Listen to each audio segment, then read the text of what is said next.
May nakakampi akong halimaw magnatalya dito. Tapos tinanong niya kung pogi ba ako. Aba, syempre pogi na nga pala, utog pa. At parang gusto niya makita paano ako maglosyon. Kaya pinagbigyan ko na. Sabay-sabing, oo, mabait na tao ako. Sinungaling ka!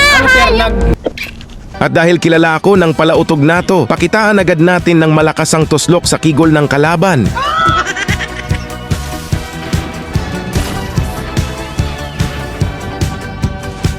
Pero yung Vexana talaga gusto kong tuslukon dito, Goy. Kasi bukod sa sexy siya, galit din ako sa super gahom niya. Napakaipal kasi ng alaga niyang pisot na higanti. Ang laki ng sundang pero wala mang itlog. Kaya papakitaan kita ng papap sa mukha bayhana ka.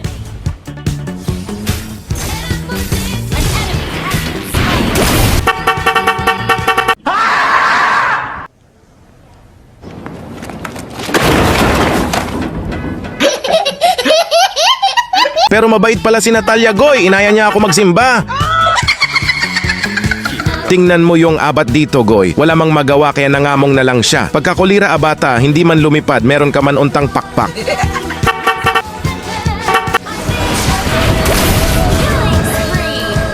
Kawawang Robert, Goy. Naningkamutin tawon o kamra sa tore. At dahil mabait ako, pinakita ko sa kanya ang papap ko. Sabay hinatod ko siya sa langit.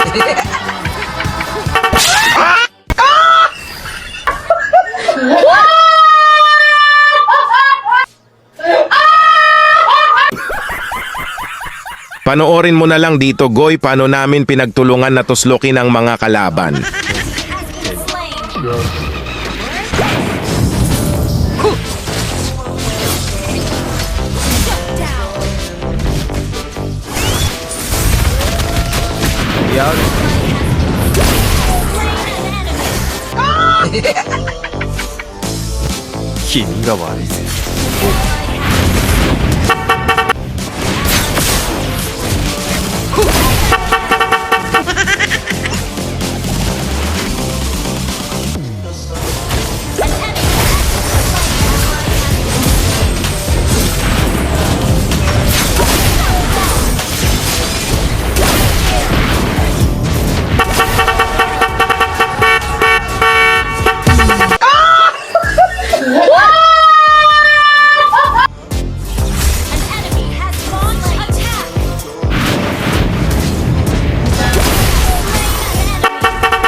Sa lahat ng sumusuporta sa akin dyan, maraming thank you sa inyo mga Goy at mabuhay kang Waaka.